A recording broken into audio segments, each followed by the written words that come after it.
ሽርሽ ያሬን እንግዲህ ምን አደረግሻል? አሜን።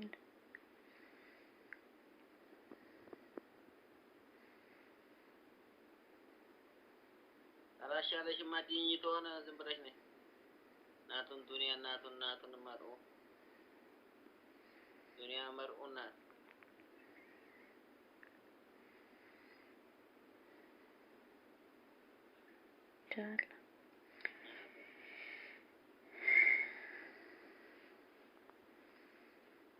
ነይ ዝም ብለሽ ማይሻልሽ ተሆነ ኢንሻአላህ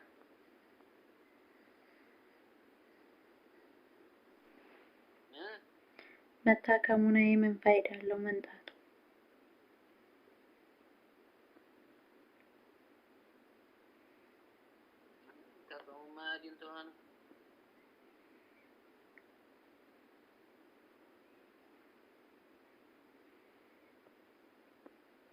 በጣም አባል ስትልልሽ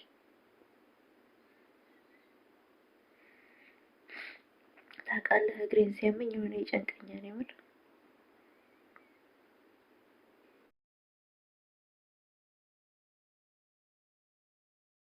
ቤተሰቦቼ እንግዲህ ባልካው ደውሎ እግሯን አመማት ሲባል ያው እንግዲህ አሞኝ ነበረ በብርድ ምናምን በጣም ያመኛል አንዳንድ ጊዜ በተለይ በቃ ስርቅርቅ አድርጎ ነው የሚያስለቅሰኝ ምናምን እና ባልየው ያው አኗሬ ሳወራ ምናምን ባልየው ደወለ። ከዛ በቃ ነይ ቶሎ ካልተሻለሽ ነይ ቶሎ። እኔ ማውራት አልችልም በነገራችን ላይ ማለት ነው። የሆነ እግሬን ሲያመኝ ምናምን ማለት ነው ማውራት አልችልም። ልክ በቃ ላይ የሆነ ነገር የተደፋብኝ ያክል ነው የሚሰማኝና ማውራት ምናምን አልችልም። ወላሂ ነው የምላችሁ በጣም ነው የሚያመኝ ይሰማኛል ምናምን እና የሆነ በቃ አለ አይደል አልቅሽ ነው እንጂ የሚለኝ አውሬ አይለኝም። እና እዚህ ላይ በጣም እያለቀስኩ ነው ማለት የኔ እግር በሽታ በነገራችን ላይ ጓደኞቼ እንደ ቀልድ እንደ ዝም ብሎ አይደለም። ያኔ የብዙ አመት ስለቆየ በሽታው ቆይቶብኛል እና ወይ ግትር ብሎ ነው የሚቀረው ወይ ጥፍ ብሎ ነው የሚቀረው። እሱም ያውቀዋል በነገራችን ላይ ሀገሬ ሆኜ በጣም ሰቃይ ነበረ። ያው ብዙ ባይሆንም በከፊል ቢሆንም ላክን ግን በጣም እሱ እግሬን ሲነሳብኝ የሆነ አክትረስ መሆነው ነገር አለና በጣም ነው የሚያመኝ። በጣም በቃ አይምሮዬ ጭንቅንቅ ይላል፣ ድንዝዝ ብሎኝ ይቀራል። እዚህ ቦታ ላይ አሁን እጥፍ ብሎ አልዘረጋልኝ ብሎ ነው እጥፍ ብሎ ማለት ነው። እንደዚህ ኩልጥፍ ብሎ መዘርጋት እየፈለኩ አይዘረጋም። እኔ በራሴ በፍላጎቴ አይገዛኝም ማለት ነው። እና በቃ አንዳንድ ቀን ደግሞ ምን ያደርገዋል ድንዝዝ ብሎ ድንጋይ ይሆናል እና በቃ ላንቀሳቀስ ስለው የኔ ሰውነት አይመስለኝም። በቃ ትልቅ የሆነ ነገር የተሸከሙት ያክል ነው የሚሰማኝና በጣም ነው የሚጨንቀኝ። በጣም እጨናነቃለሁ። የእግሬ በሽታ እስተ ልቤ ድረስ ነው የሚሰማኝና የሆነ በቃ እንቅልፍም አይወስደኝም። የሆነ እንዴት ልግለጽላችሁ ህመሙን ልክ ክፍልተው ሁሉ ውስጥ የሚታይ ድረስ ብገልጽላችሁ ደስ ይለኛል። ላኪን ግን ህመሙ ከባድ ስለሆነ እግሬን አመመኝ ስል በነገራችን ላይ በቃ የሆነ ይረዱኛል። ማውራት አልችልም፣ መተንፈስ ራሱ አልችልም። ልክ የምተነፍሰው ትንፋሽ ከንፈሬን ድርቅ ነው የሚያደርገው። እሳት ነው የምተነፍሰው ራሱ ማለት ነው። እና በቃ አልቅሽ ነው የሚለኝ። ልክ ስልኬን ዘግቼ ምናምን አልቅሽ ነው የሚለኝ። በቃ ሰው ባላወራ በቃ ህመሜን ልክ እነሱ ያመሙኝ እስከሚመስለኝ ድረስ በተለይ ባሮካው ሲደውልልኝ የሆነ በቃ ታምሜ እሱ ከደውልልኝ በቃ ማልቀስ ነው ስራዬ። በጣም ነው የሚሰማኝ። እና በተለይ አንዋር አባትየው ከደወሉልኝ እግሬን እንዴት እንዳመመኝ እነሱ ሁለታቸው ከደወሉልኝ በቃ የለውም በለቅሶ ነው የምቀበላቸው። እነሱ ያመሙኝ ያክል ነው የሚሰማኝ። ንዴት ይበሉት ብቻ በጣም ነው የማለቅሰው። ያኔ አንዋሬም እናቴ እንዴት ነሽ እግርሽ እንዴት ነው ካለኝ በቃ አልቅሽ ነው የሚለኝ። እና በተለይ ቀኝ እግሬ በጣም ከባድ ደረጃ ላይ ነው የደረሰው። ያው እንግዲህ ዱአ አድርጉልኝ ጓደኞቼ ብለውኛል። ደም ውስጡ ስለረጋ እንደዚህ የሚያደርገው የደም ቱቦዎች ስለተዘጉ ነው ምናምን ብለውኛል በቀደምም።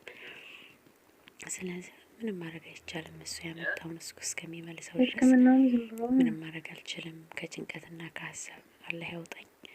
በስደት ያላችሁ እህቶቼ ያው በሽተኛ ሆነናል። በነገራችን ላይ እኔ ከሀገሬ ሳልወጣ ምንም ህመም አይቶኛ አያውቅም። አልሐምዱሊላህ ረብል ዓለሚን እያመረርኩት አይደለም። ግን በቃ እንደዚህ ያከማቸውት ምን አባቱንስ ምን ይሰራልኛል?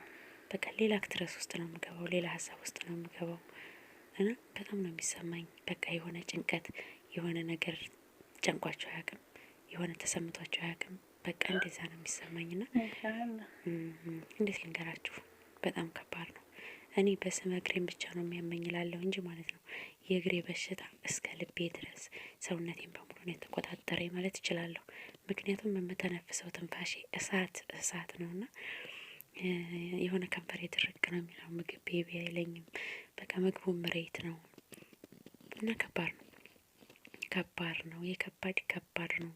እንዴ ስመ ዝም ብሎ እንዴ እግሬን አመመኝ ብዬ ዝም ብዬ የምናገረው ነገር አይደለም። በጣም የቆየ በሽታ ስለሆነ በጣም ከባድ ነው እላችኋለሁ። እንግዲህ እሷ ላይ ድረስልኝ ከሐኪም ቤት እንደመጣሁ ነው። በነገራችን ላይ ባሉካው ደውሎ በዚህ አጋጣሚ ነበር እያለቀስኩኝ ያለሁት። አልሐምዱሊላህ ስለ ሁሉም ነገር አልሐምዱሊላህ። እኔ ሲፈጥረኝ በቃ ከመጀመሪያው ጀምሮ የሆነ ነገሮችን አቅልሌ ነገሮችን አሳልፋቸዋለሁ እንጂ ማለት ነው። አልሐምዱሊላህ ረብል ዓለሚን። በጣም ከባድ ህይወትን ነው የማሳልፈው ሁሌም ማለት ነው። ግን ልክ እንደዚህ የከፋኝ አይመስልም። በቃ ሁሌም ስለምስቅ ሁሌም ስለምጫወት የከፋኝ የማይመስላቸው ሰዎች አሉ በነገራችን ላይ እና ነገሮችን ሁሉ አልፌያቸዋለሁ አልሐምዱሊላህ። ሁሉንም ነገር አልፌ ዝደርሻለሁ። ሁሉንም በቃ በህይወቴ የተፈተንኩባቸውን ፈተናዎች አልፌያቸዋለሁ። መጨረሻዬን ብቻ ላይ ያሳምርልኝ እንጂ ማለት ነው። እና በሰው ሀገር ላይ በሽታ ይንካችሁ ጓደኞቼ። ከምንም ከማንም በላይ ገንዘብ ከሰርቶ ይገኛል። ከምንም ከማንም በላይ እንደፈለጋችሁ በፈለጋችሁበት ሰዓት የማይገኘው ወላሂ ወላሂ ነው የምላችሁ ጓደኞቼ፣ ጤና ነው። ጤና በምንም ተአምር ልታገኙት አይቻልም። ገንዘብ የሰው ልጅ ከሰራ ያልፍለታል። የማያልፍ ነገር ምንም ነገር የለም። የማይነጋ ሌሊት እንደሌለ ሁሉ ማለት ነው። እና ሁሉም ያልፋል። ዋናው ግን ጤና ነው። እኛ ግን አላህን አናመሰግነውም። እኔ አሁን ለቀቅ ሲያደርገኝ ማለት ነው በቃ እርስት የማደርገው ነገርስ መልሶ ጥብቅ አድርጎ ሲይዘኝ ደግሞ ወደ እሱ መቅረቤስ ይገርመኛል። ወላሂ ላዚም አላህ በሽታችንን ያላቀን፣ ከጭንቀት ያውጣን። በስደት ላይ ሆነን ምንም ነገር አይንካን።